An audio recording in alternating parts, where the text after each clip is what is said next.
my HOSA project and clinical specialty, I'm going to be talking about how a forensic anthropologist determines the age of skeletal remains using pubic symphysis, the auricular surface, and dentition. Starting off with the pubic symphysis, we're going to examine the coxal bone and find out where it is, which it is right here. And on this one, it is right here. We're going to be using the Todd 10-phase pubic symphysis system. Looking at phase 1, it is typically 18 to 19 and it has a billowy appearance. Phase 2 is 20 to 21 and the grooves are being filled in.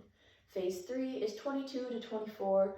There's continuing obliteration of furrows and there's no delimitation of extremities.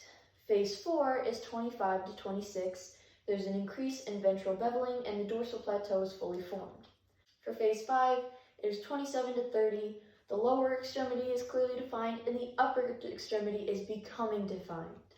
For phase 6, it is 30 to 35. There's an increasing definition of extremities and there's no lipping on either the ventral or dorsal margins. On phase 7, it is 35 to 39.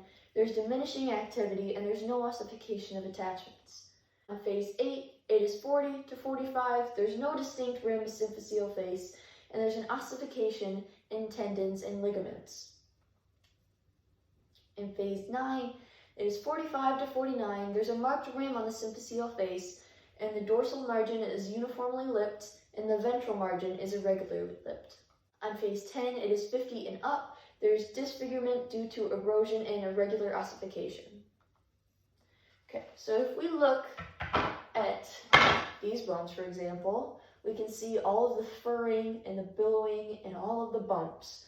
And if we look back at our chart, 1 has the most bumps. 2 could be close, but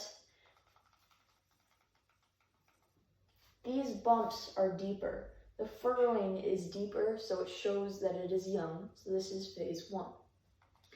Moving on to the auricular surface, which is right here on the coxal bone, we can look at this chart, for example, which shows both male and female wear and tear. Now we can look at this written out.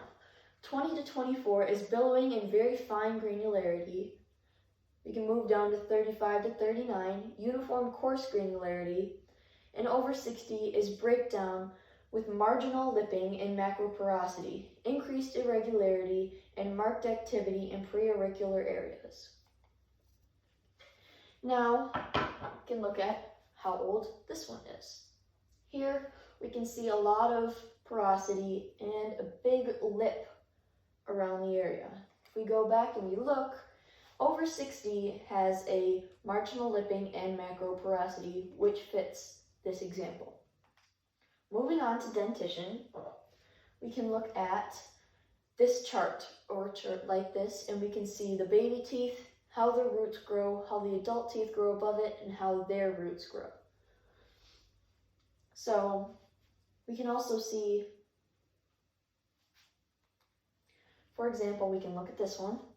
We can see these teeth growing up here, these ones down here, and we can also see that their first molars are erupting. If we go back, we can see that 4 and 5 are between where the first molars are erupting, and these teeth are up here. But if we go back again, we can see that the roots on these ones are becoming shorter. Going back, 5 has the shorter roots, so it is going to be closer to 5 years old, plus or minus 6 months, because we can't give an exact number just based on teeth because everyone's teeth grow in differently. Thank you for listening to my presentation about how a forensic anthropologist determines the age of skeletal remains using pubic symphysis, the auricular surface, and dentition.